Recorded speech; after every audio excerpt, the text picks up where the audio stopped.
Hi everybody, I'm Janelle De Jesus and welcome to episode 3 of Frame by Frame. Today we are joined by my good friend Maddie, and today we're going to be talking about In the Heights, West Side Story, what's real, what's fake, what are dreams, do they matter, family dynamics, and everything. Thank you for keeping it real with us today. Frame by Frame, episode 3, let's get started.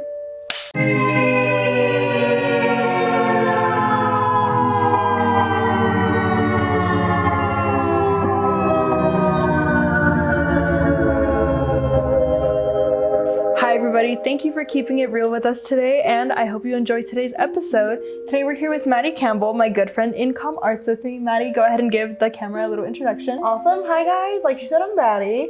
I'm a comm art student with Janelle. We're in the ABM program together. We graduate soon, so very excited about that. I'm extremely excited to be here. I love theater, all things Latino, movies, everything. So I'm so excited to talk about the topics we have for you today. All right, well, I guess we'll just kick it off. When was the first time you ever actually heard about West Side Story and In the Heights? Oh gosh, well, my grandma loves musicals, so I've known about it since I was like a little kid. I've seen the original West Side Story a million times since I was like 5. I didn't get to see In the Heights on Broadway, unfortunately, so I only knew about it when it went into the movie theaters, and then obviously learning about Lin-Manuel Miranda when he was involved in Moana, so more of like 2016. But I've known about West Side Story like my entire life. Yeah, so I love it. Similarly to Maddie, love musicals, theater, everything, always have, grew up with it. But yeah, definitely got more into it, I would say, as I got older, when there was rumors that In the Heights, like an actual film production was coming out. I was so excited. I love Lin and everything that he touches. West Side Story, I've obviously heard of the soundtrack. Wish I could have been alive to see that on Broadway. Yeah. But I have seen the original movie, have seen the remake, so we're excited to just kick things off today. Maddie, I'll let you choose today. Do you want to talk about West Side Story first or In the Heights? I feel like I should just say West Side Story just to get that is your forte. Yeah, it's my forte. Yeah. Tell the camera a little bit for audience, people who haven't seen it before. What is West Side Story actually about? Oh gosh. Okay, so if you haven't seen West Side Story, it is a take on Romeo and Juliet, but make it Latino, make it 1960s, 50s, in New York. So everything that you would expect from like Shakespeare, there's going to be tragedy, there's going to be comedy, there's going to be dance. So that's all within West Side Story. There's surprises. I will say, I don't want to spoil it, but like I said, it's based off of Romeo and Juliet. Spoiler warning. Yeah, now. Spoiler if warning. you haven't seen the movies, don't watch this episode. Yeah, don't watch this episode. Spoil some stuff. Yeah, we're gonna spoil some stuff. So yeah, West Side Story is basically just like its own modern takeoff of that. But like if you didn't know it was based off of Romeo and Juliet, you would have no idea. Like, I'm obsessed with it. It's so good. It's been remade. When I was rewatching it, I was like, oh my god, they've remade this movie so many times. No, Romeo and Juliet has just been remade so many times. It's been, so many times. But we follow Maria and Tony. So yes. She's been played by a bunch of different people, but essentially we have 2 gangs in Upper East Side Manhattan. I think it's the Upper East Side. I think so. Yeah. Upper East Side Manhattan, the Sharks and the Jets, and just the struggles that they face with like being Latino, being obviously like they hate each other. So go ahead and anything else to say on that before we kick it off? Oh gosh, no, yeah. It's the 2 gangs are the Sharks and the Jets, and in the original you really see a lot of like racism and stuff that a lot of minority cultures and people were going through at the time, and so they play on that a little bit, well, not a little bit, but a lot, and you see a lot of words that are used that are actually not used in the new remake because they didn't want to use those derogatory words, which that plays into a whole other thing that the cast had to go through at the time. But yeah, they really do show how hard it was for Latinos within like that era, within West Side Story. So it's not just, the love story of Tony and Maria and the music and the friendship and the family, but it's also just the racial struggle that they had to go through. Yeah. Yeah, I was watching the newest remake with Rachel Zegler and Ansel Elgort. And when I was watching it, it was actually a scene, it was Anita's character, Ariana DeBose, and she's talking to, is it her husband? Are they dating? I don't think they're even engaged yet. I think they're like partners. They're partners. And, you know, she's kind of seeing coming to New York as an adventure, something positive. Like, we're here, we can work, we have freedom, we have rights. Mm-hmm. And he's basically saying, like, we will never have rights, freedom. We're not white people. We're obviously Hispanic. We're Puerto Ricanos and everything. Yeah. And so the struggle, it's something that unfortunately we see in every movie. We'll see it in The Heights. We'll talk about it as well. But it's the duality of man when, you know, you come over as an immigrant and you have to decide, like, is this going to be the American dream or is this going to be a never-ending struggle for us? Yeah, exactly. Okay, well, first things first, I guess we'll kick it off with just the first point. Language and the idea of speaking Spanish. We have Anita's character constantly pushing English as a new language, and we have her partner kind of just refrain from it and say, like, you know, I want to stick to my roots. So what are your thoughts and just ideas on language and speaking Spanish, both in the movie but also just in your personal life? Yeah. I think the movie touches on that really well. I tell people I'm a struggling bilingualist because English was my first language. My grandma, born and raised, spoke Spanish, but she didn't teach her children Spanish because of how she was treated. And when she was in school speaking Spanish, she would get beat. She would be told not to. She would get in trouble. And so my mom and her siblings don't know Spanish, and so it just didn't get passed down. But my mom worked really hard for me and my siblings to speak Spanish. So I think that movie really does capture, like, you see Anita telling Maria a lot, like, practice your English, like, don't be saying that in public and stuff like that. And I don't, like, if people think that's just for the movie, it's really not. Like, people were beaten, and still even today, people will judge you if you speak Spanish in public. Of course, today it's a lot more accepted, which is great, but, you know, you're still gonna have a lot of horrible, negative people. But I do think the movie does really well on touching on that complicated situation where you want to stick to your roots, but also as a safety thing, you have to accumulate to, like, American society. We're lucky. I mean, we live in San Antonio, Texas, so obviously a very Hispanic town. Mm-hmm. But yeah, I mean, if you go like South Texas, like, it's crazy. And you know, you think in some places, like, the closer you are to the border, the more open they'll be, but it's really not like that at all. Just, I mean, like, the southern states in general. But yeah, I mean, it's definitely something that they touch on. It was really nice to, you know, obviously Rachel Zegler got her start with West Side Story, which is crazy. Yeah. So it's cool to hear her, like, actually speak Spanish and touch in with her Latina roots and everything. But I don't know. I think language is a very interesting subject. Spanish was my first language. I don't speak it that much anymore. It was kind of the similar reasons to your grandmother, but also, like, an interesting opposite effect. Yeah. I had to learn how to speak English, and then I was put in classes growing up. We talked a little bit about this in our class. We're going to do another podcast after this, actually. But it's, I was put into this bilingual class, and, you know, at the time I thought, I was like, wow, this is really helping me, you know, stay in tune with my second language and everything, and also teaching me English. But it actually was just because no one thought that you'd be smart enough if you didn't speak English. Yeah.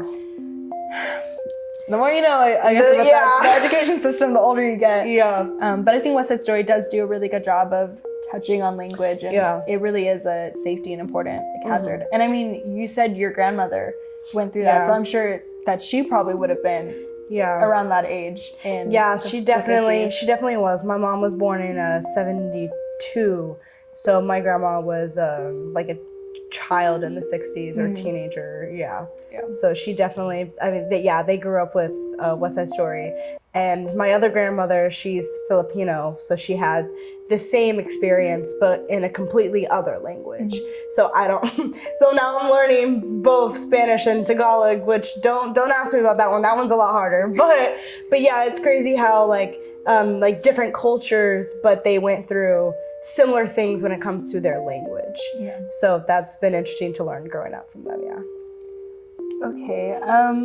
Kind of, we touched on it a little bit, safety of raising and everything, but what about the stereotypes of Latinos and violence? We see it a lot repeated. Obviously, we have the police officers follow them, and, you know, just they get, like, put in jail at one point, or at least, like, captured, and they have to plea and everything. So, I mean, what do you think about how they represent violence in these movies. Yeah, I think a lot of the representation that's in even the original, I think it's still very true to what is going on like in today. How police officers will assume that the Latinos did it, or they assume that, you know, I think the Anglos, I think they were the Jets. So they would assume the Jets never did anything wrong, or they would assume that the Sharks would be the ones to like just rowdy up the Jets or something. Like they just never thought that it could be the Jets' fault, and they would be the first, like the Latinos would be the first arrested if like they would jaywalk. But like the Jets could literally shoplift, and the cops could make a joke about how they need to get a job or something. Like it was just stuff like that that was represented in the movie, which I think is still very prominent to today. Like a lot of my siblings, I have a blended family, and all of our skin tones are different. And so I have a brother, he's a lot more darker toned, because on his side of the family, they're more Puerto Riqueño, they're more of the darker side.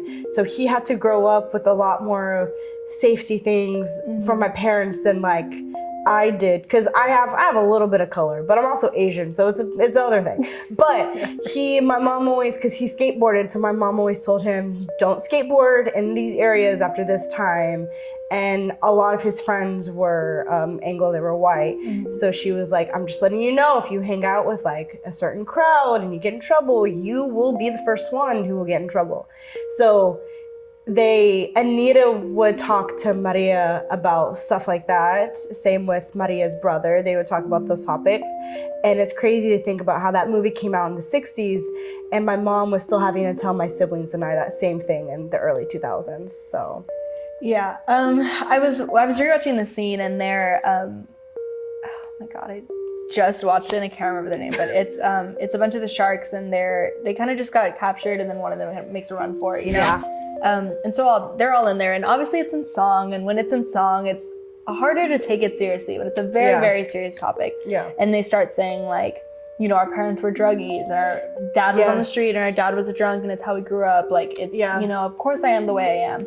And that is the harsh reality of a lot of people that, especially our Latino, you know, whether you're first gen, fifth gen, like a lot of people, they come from these other countries, coming to America, trying to start a better life, and you just get stuck in this endless cycle because the country and the government obviously don't help people of color. Yeah. And so you get stuck in these endless cycles, and then your kids end up a certain way, and you want better for them. But obviously, I mean, this movie takes place in the 50s, and so we see how they're treated, how Maria is treated, how her brother is treated, all these people.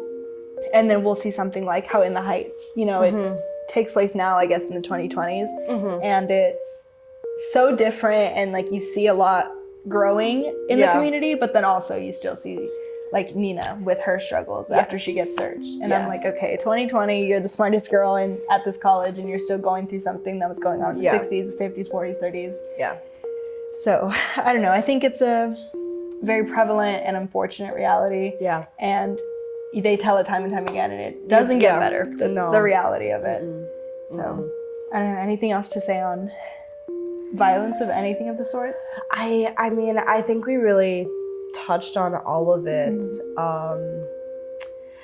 I think another thing, I guess to kind of mention, I don't know if they touched on it, I can't remember that huge in West Side Story, but like the safety of the women and how they would like not let Maria go somewhere without Chino, because that's who they wanted her to be with. So they would just be like, you can't go unless he's going, or you can't go unless your brother's going. And if you grow up kind of in a POC family, you're kind of used to that. Like you can't go without a male figure. And so it's not, they don't like hone in on that much, but they'll make little comments to where you notice that that's the norm for them. Yeah. So I didn't have any brothers, but like for my sister, or honestly even for me, I couldn't go unless she went. She couldn't go unless I went, and so it was just a never-ending cycle of us never going anywhere. Yeah, because she was like, "I don't want to hang out with your friends." Yeah, I was like, "I don't want to hang out with yours." Like, it's neither of us, one of us are going out. Yeah. So yeah, definitely that. Another thing I wanted to talk about was like machismo pride. Yes, such a big thing. For those of you who don't know, it's just kind of this Latin stereotype where like the man is the one in charge. He's the very dominant one. You know, the women, they cook, they clean, and the men take charge and do all the hard work and hard labor. And they're men who never let their emotions kind of show. And we definitely see a lot of that in West Side Story. One, because of the gangs, but two, also just because Maria's brother, like, he wants to protect her, and he sees her and Ariana DeBose's character, Anita, as people to protect, and Anita's not a person who like thinks she needs protecting. So it's really interesting just how we see him, and then also the other sharks, definitely. Yeah, for sure. Yeah. Okay. Anything else we need to say on West Side Story? Honestly, I cannot think of it. Do you have a favorite character, or like a your favorite? Gosh. Well, my favorite is honestly Anita. Talking about the original, growing up watching that West Side Story with Rita Moreno. I've admired her since like, well, I mean, I've said it so many times since I was a child, but everything that she went through, everything, not even just with West Side Story, but just in her career as a whole. I just love Rita Moreno, but I love what she did for the character Anita. And then especially in the 2020 version with Ariana, I love how she did it also. And I just love what Anita stands for. Like, she wants, like, she's optimistic, but she is still very like, okay, this is reality. Like, she's not, like, she thinks things through, but she also just really does try to think the best of things sometimes. And like, she'll be strict with Maria, but it's like they don't have, like, you don't see their parents. Like, it's just Anita, Maria, and then Maria's brother, Benito, I think that's his name. Fernando. Thank you. Fernando, thank you. But yeah, so I just love how she's there for everybody in a maternal way, in a family way, but then also she's like there's a scene where she's like getting ready for a date night with him. So like, she wants to love, she wants to dream, but like, she's, like you said, she's not gonna, like, I don't need to be protected. So I will say there's a scene, Anita's probably also my favorite character. There's the scene where she's telling him like, I'm not gonna go back to Puerto Rico with 6 kids I can't feed. And he was like, well, at least our kids won't be fat in New York, because he's very pessimistic. And she's optimistic, like, we're gonna build a life here in America, we're gonna have healthy children, and it's gonna be great. And she's like, I'm not going back to a country that will not provide for us. And then he's on the other end like, well, yeah, our kids will be starved, but like, they won't be obese, or they won't be whatever. And I'm like, this guy, get a load of this guy. But yeah, I definitely love her. I think Ariana, Rita, whichever movie you prefer, whichever movie version you prefer, I think that Anita is definitely a standout character. Yeah, no matter what. The Tonys were very much deserved. Oh yeah, and they both won the Oscar for the role. Same character. I can't. I cried. Obviously, we weren't alive to see Rita Moreno win, but Rita was there when Ariana won hers. Don't even get me started on that. I was obsessed. I forever will be. Best Oscar moment for me. So that was West Side Story. I guess it's time for In the Heights, which I could talk about for hours. Go. We have a 1 hour time limit. Let's go. Okay. So In the Heights, for those of you who haven't seen it, we have Anthony Ramos playing Usnavi. Obviously, this was originally a Broadway production. I want to say it came out in 2005. I think so. 2008, one of those, maybe around that time. It was Lin-Manuel's first ever play. 2021, they made it into a movie. So we follow Usnavi, and a lot of people think he's the main character, but he's really just the narrator. So like, he's telling the story of everybody in the Heights, obviously. And we follow him, the salon ladies, Vanessa, Nina, Benny, Sunny. You have all of these characters, Abuela, and they all have this little block, and they all grew up together. And it's just about their lives, their struggles, their sueñitos, which means little dream, and just everything that they want to do with their life, and then the harsh reality of having a dream and being a person of color. So obviously a big thing is family. So Maddie, how do you see aspects of your family in the Heights? Oh my gosh. Well, starting with abuela, you hear it's in the beginning line of the movie where he's like, that's abuela. She's not really my abuela. But she practically raised me. Yeah. That's how both of my grandmothers, but specifically my Latina grandmother, that's how she is. Like, she will take you in if you don't have a home. She will call you cousin even if you're not. Like, I grew up with neighbors next to her. I didn't go to preschool. I went to my grandma's house. So I call her neighbors my neighbors. But like her neighbors, obviously we were not blood, but she would watch their kids all the time. I grew up with them, so that we call them cousins. Yeah, we all go to the same school. They are literally like Irish or like whatever, and I'd be like, oh yeah, cousin, and they're like, what? And I'm like, I don't know how to explain it. Yeah, you just roll with it. That's just what we do. But yeah, I see it a lot in abuela, and especially like when she just loves cooking for everyone, because like, yes, we talked about like machismo and how women are like, seen sometimes as like supposed to be in the kitchen, but there are just some women who just love cooking. Yeah, they just love cooking because it's like their love language. Like abuela really doesn't mind cooking, like that. She just loves doing that for people. So you see that in the movie, and that just makes me think of my grandma. Like, she really does love to cook. So I'll say the family dynamic that I think of, I talked about this in a couple episodes. It's really just me, my mom, my sister, right? And so when I'm watching In the Heights, when I think of the stories my mom would tell me of like growing up in Mexico, that's what it reminds me a lot of. But I will say I do see a lot of me and my sister and Sunny and Usnavi, and like there are a lot of scenes where like they're going at each other and Sunny's making fun of him, saying like, you got no game, and he's like, whatever, like, get out of my face. Or he's getting after him, like, who's watching the store, when Nina gets back in. But it's very loving, and at the end of the day, he like wants what's best for him. Exactly. And that's me and my sister. Like, she's a butthead sometimes, but at the end of the day, I'm gonna do whatever for her. Yeah. If you have siblings, If you have siblings, yeah, I don't gotta explain that one. But obviously, family is huge in The Heights. Huge. Nina and her dad is a big family dynamic. We see, obviously, she lost her mom. But then also you have the characters who, it's found family. We have, spoiler alerts, why are you here? When Usnavi's gonna leave for the DR and Vanessa needs a co-signer, and he goes to Daniela and he's like, do me a favor, like friend to friend, family to family, and she ends up signing it for her. Like, that's found family. They work together in the salon for years. Yeah. You grow those relationships and everything. When Abuela Claudia dies, you have the whole block, tears in my eyes, bawling like a baby. But you have the whole block come together and just sing alabanza and everything. So that's found family. And the movie does a really, really good job of, I think, expressing the different levels that like love can come from anybody, anywhere, at any time. Yeah, I love that you touched on that, because I mentioned earlier in the podcast, I have a blended family myself. And so when I was growing up, I found it hard to like, how do you connect to people that aren't blood? Like, I don't like, and it's funny I say that because I grew up with people who were like not my cousins, but were my cousins. But I guess it was just like when it came to my intermediate, like step parents or like siblings or whatever, like, I guess I just didn't like, I don't even know. We won't dive into like my family life, really. But like growing up, I really did learn that like, family isn't just blood. Like, to sum it all up, it's found family sometimes is more family than anything.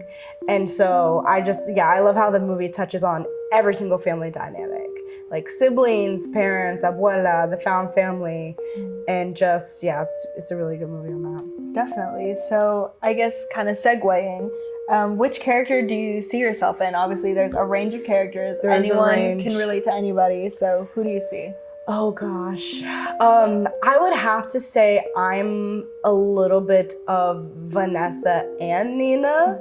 And if y'all haven't seen the movie, like they can be both very optimistic in different ways. Nina is the one that left for college, and there's this whole scene in this song, No Me Diga, and they're just like, oh, we always knew you'd be the one to like make it out. Yeah. And I'm the oldest grandchild in my family, and so I'm doing a lot of new things that my family hasn't done.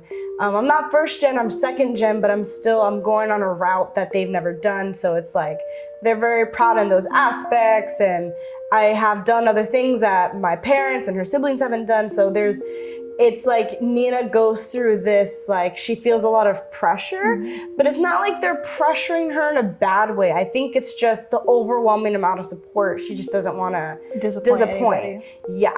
And so while you can have a very loving family and supportive family, you can still experience like pressure in that way. So I relate to Nina in that sense, because also like her dad sacrifices a lot for her.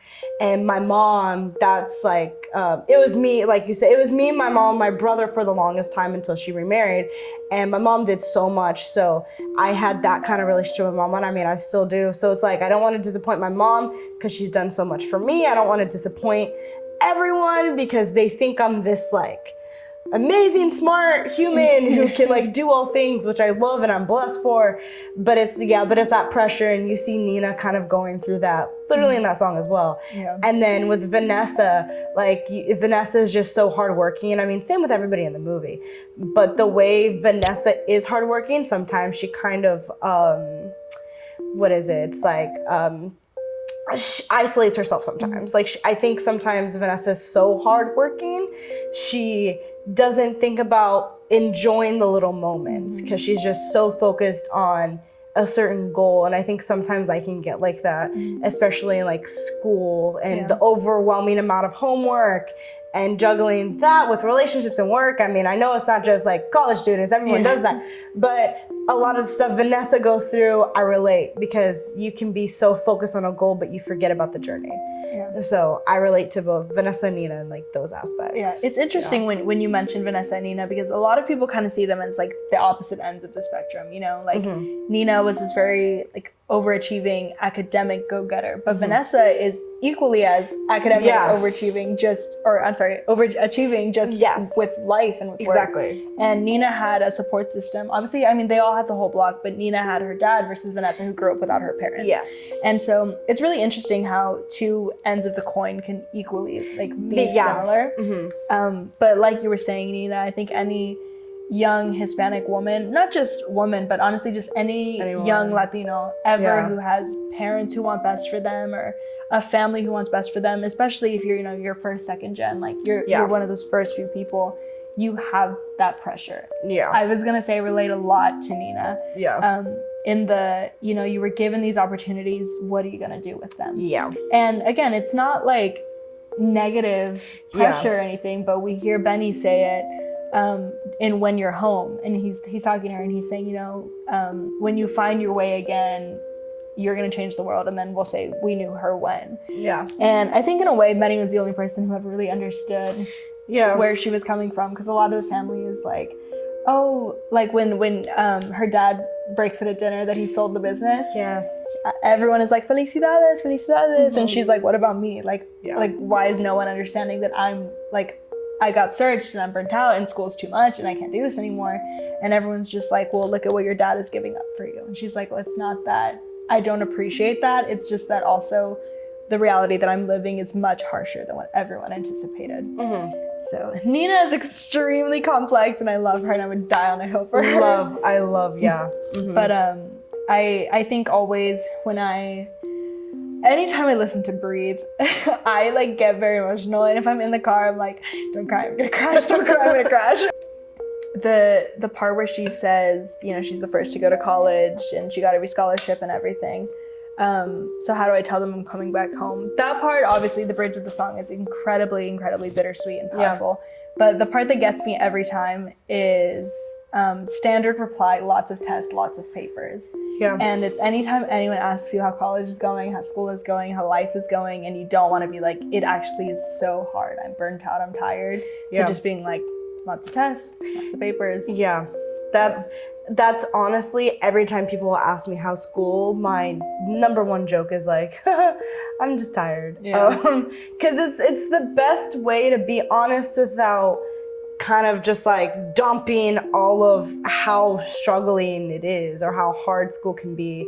Especially like nowadays, I hear from my mom and from my grandma, and they're just like, school was never that hard when I was in school. Like, are you okay? Like, school's, and I'm always like, no, I'm not. Yeah, it is a lot. And I think that In the Heights kind of represented that really well, especially with that song you were saying. Definitely. Breathe is a beautiful, beautiful, beautiful song. Okay, what would you say is realistic about the film and maybe not so realistic, aside from the spontaneous dance numbers? Oh, yeah. Besides that, y'all don't do that? That's really weird. You must not be theater kids. I think something I had talked about earlier with you was like Usnavi and how he's like a dreamer and stuff like that. And I think it's very realistic to be like how much he is a dreamer and like and it's kind of what I said about Vanessa a little bit, how he like his big dream is to go back to the Dominican Republic for when like that's where he's from, that's where his parents are from, so he like is working his butt off to go back. And like again, you see that in the beginning, the intro song, like he explains that. But I think also he loses sight of what he's built, and he loses sight of the community and the people, and that maybe he's meant to be there. And you see that he does struggle with that in the movie. And I think that that's very realistic, and I think that touches on a lot of stuff like you dream of something for so long that maybe sometimes you don't realize your dreams change, or maybe sometimes it's hard to swallow that your dreams change. I know that that's something that I've been going through as I've been growing up and going to school. Like I set out my sights to do one thing, but then I'm falling in love with another, but then it's kind of like, it's like a weird heartbreak acceptance kind of thing. I don't know if that makes sense.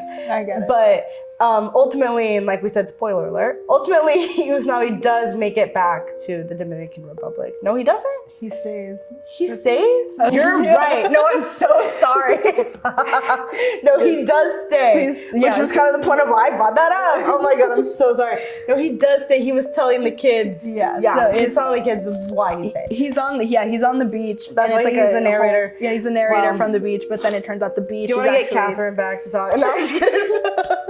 It's actually just like from inside the bodega. Yes. Oh my God. That's why I had brought that up in the first place. Out. No, it's totally fine. I don't even care. Y'all can know that I had a mind like I'm airhead bubble, whatever. But honestly, thank you for correcting me, because like I said, mine was more of Wazai's story. Yeah. But I love the music a lot, and I hear it all the time. But yeah, the fact like dreams changing. So yeah, I mean, I don't.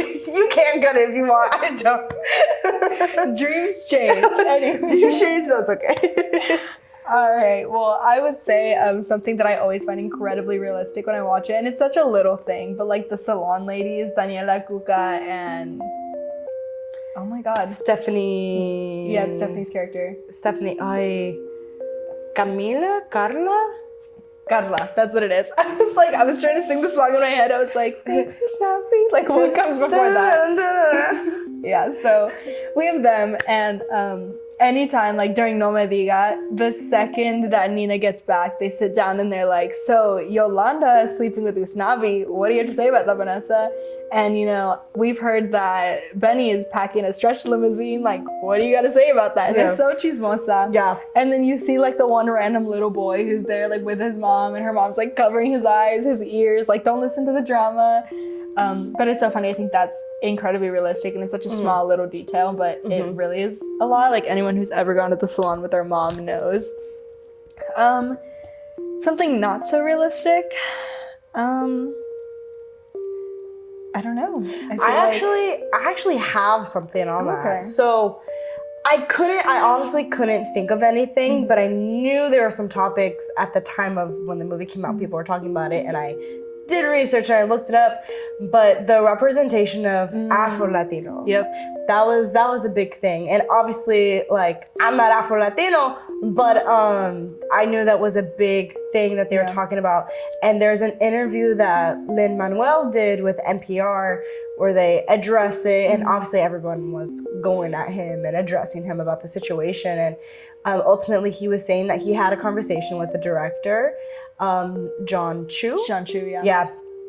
about it, and the director had told Lin, like, well, did you not see the background dancers? Like, there were some in the background, and Lin was like, I understand what you're saying, but the background dancers are like entertainment. It's ensemble. They're extra. And like, I don't want to say accessories or anything, like dancers aren't necessarily accessories, but it's like they help the story move along, but they're not necessarily the story. Yeah, you could take them out and the story would remain the same. Exactly. And so Lin was talking to the director about how like there wasn't enough in the main cast, because yes, you do see a lot of Afro Latinos in that area, like in everywhere.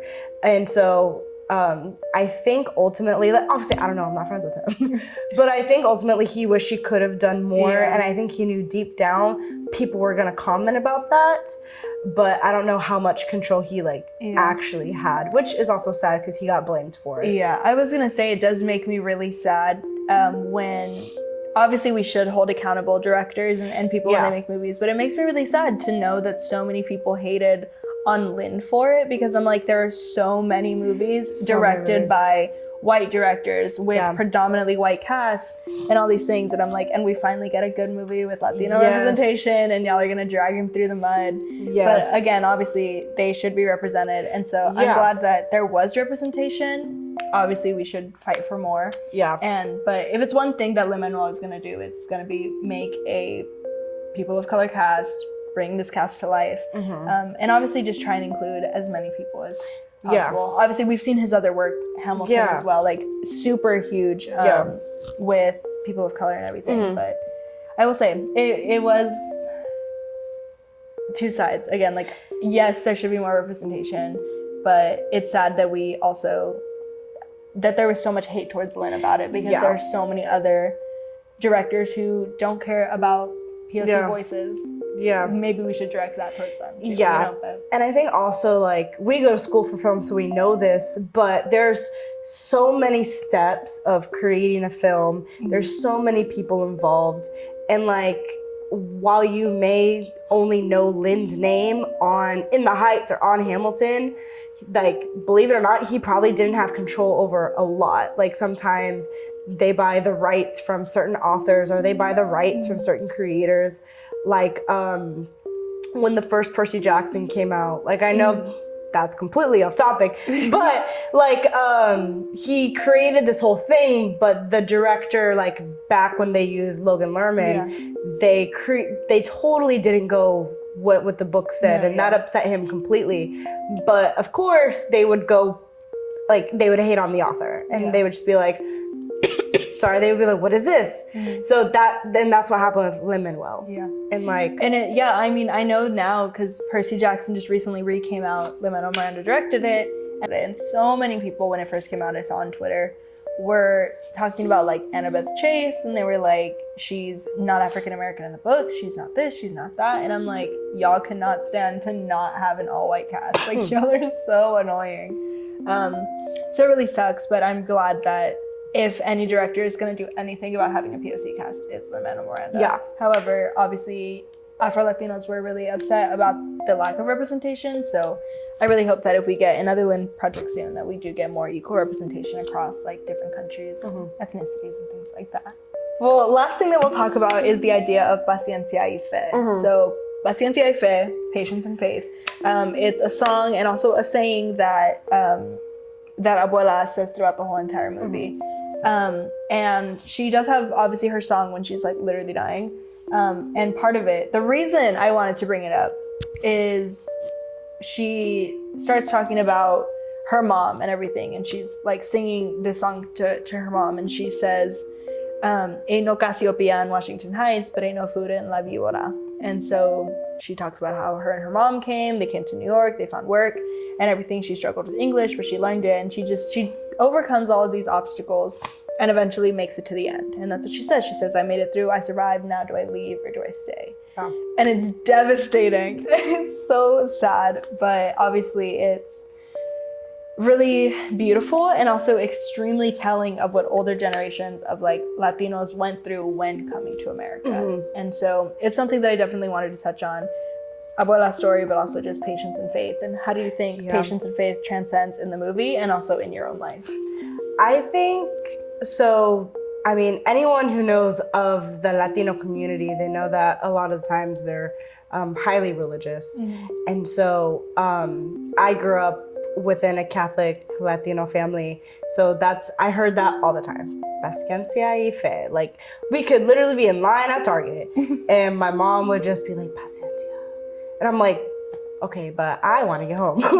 But you hear that all the time. So I'm glad that they touched on it in the movie because it really, I really felt seen. Like, it really felt like that's my family on the screen, which was like, you know, amazing because representation.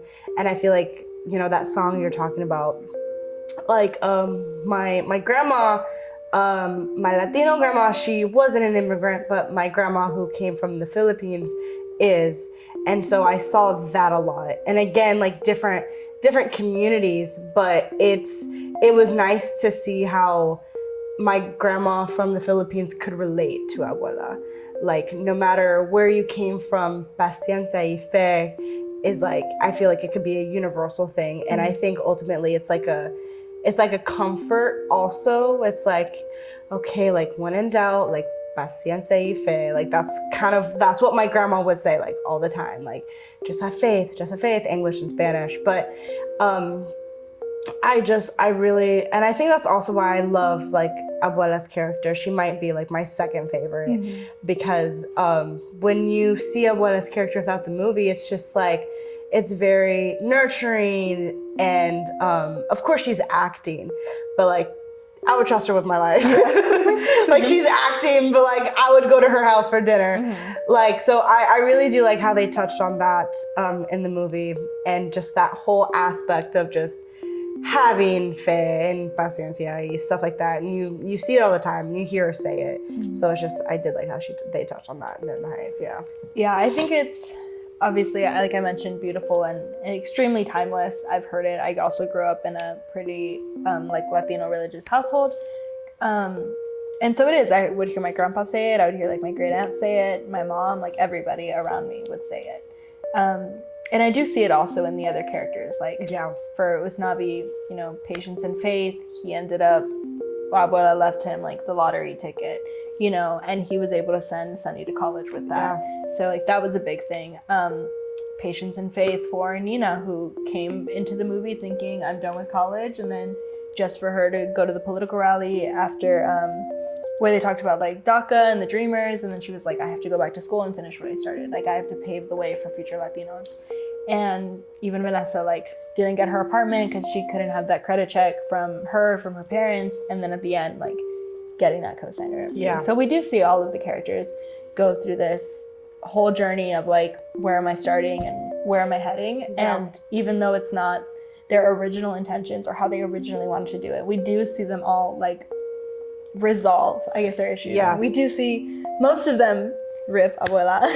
Most of them get their happy ending, but even with Abuela, like she passed and then, you know, she left the money for Sunny. I mean, for Usnavi, who gave it to Sunny, everything kind of ended. So I will say, very good, very heartwarming message, I will say. Oh yeah, absolutely. And I like how you did touch on everybody's journey in the movie of Paciencia y Fe. And I also like how you said that, like, even maybe if it didn't, like, if their problems didn't resolve in the way they wanted it to, they still resolved. And I think that, like, is so relevant to just, like, life itself. Like, if you go through something traumatic or hard, and then at the end of the day, you realize it was for the best, but even if it didn't go the way you wanted it to. Like, I think it's like everything does happen for a reason. Whether, you know, you believe in that or not, that movie kind of touches on that a little bit with like all their journeys too. Okay, last question, since that was a little bit of a downer. What is your favorite song? We'll end on a positive note. Oh my gosh, from both movies or from In the Heights? We'll do from both. Okay. Oh my goodness. Okay. So in the Heights, I love No Me Diga, mainly because like the theater kid in me, I love how silly they are and I love how like fun it is. I also love Blackout from In the Heights. And if you haven't watched it, that's a really good scene. Yeah. That's a really good scene. Vanessa and Usnavi's little fight. Oh my, yeah. There's so much chaos, but it's all done so beautifully. In West Side Story, I love America. I love the America song. Mm-hmm. Yeah. I was when I first rewatched that was the first song that I immediately thought of when I went to ask the question. Mm-hmm. That's my favorite West Side Story song. I will say I don't know the soundtrack as well as I do In the Heights. Yeah. But that is a really good song, obviously. Mm-hmm. In the Heights, my favorite is When the Sun Goes Down. Nina and Benny's little love song at the end. Oh my goodness. When he's like, let's pretend it's the beginning of the summer and and everything. We get a full circle moment from When You're Home. But if not that, then 96,000. I think that... Why did I forget? That's such a good song. The use of the ensemble, the fact that it wasn't CGI, all of those people were actually there. They were filming that. It's so catchy. I would just like to say $96,000 is nothing in this economy. Like, Benny's saying, like, I'll pick a school and pay the entrance fee. Like, baby, good luck with that. Good luck with that $96K getting you through college.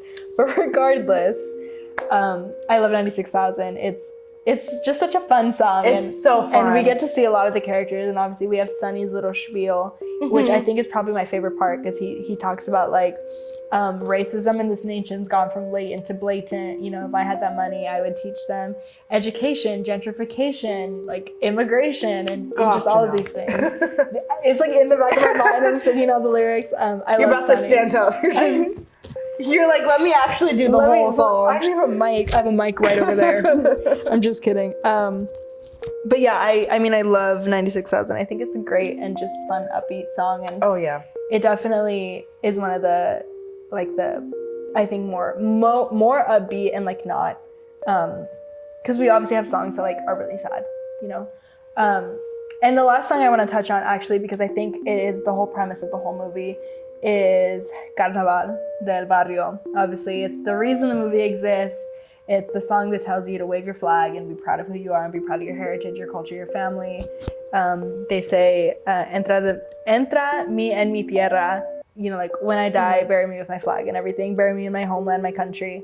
So things like that. I just think that's when I think of the meaning of In the Heights and what the point of the movie is, to tell these Latino stories, to tell, POC stories and just anything from struggle to racism, segregation, and everything. I think back to that song and I'm like, this is the reason that this movie exists. Yeah. So it's a beautiful song and I love it a lot.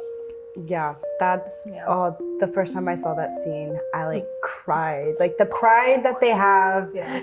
And like all the flags, like, and how they come together. It's just, the movie's amazing. Mm-hmm. It's amazing. And that scene is just so good. All right. Maddie, any final thoughts on anything? Oh my gosh, girl. I can't think of any other final thoughts. If I think of In the Heights one more time, I might cry. Like it's so good. It's so good. If anything, I recommend for y'all to see it. Watch the movies. Yeah, watch the movies. It's on Max, and West Side Story, the new one, is on Disney Plus. Yeah. I don't know where to watch the original one. If you guys know, let me know. Yeah, let us know. Let us know. We'd love to revisit it. Yeah. Well, thank you, Maddie, for joining us here today on Frame by Frame. Thank you guys for watching if you're still here. We're not really sure what we have next in store for you on this podcast. So next episode will be TBD. Normally I like to give y'all a little sneak peek. But thank you for joining us on In the Heights, West Side Story. Until next time, this has been Frame by Frame, episode 3.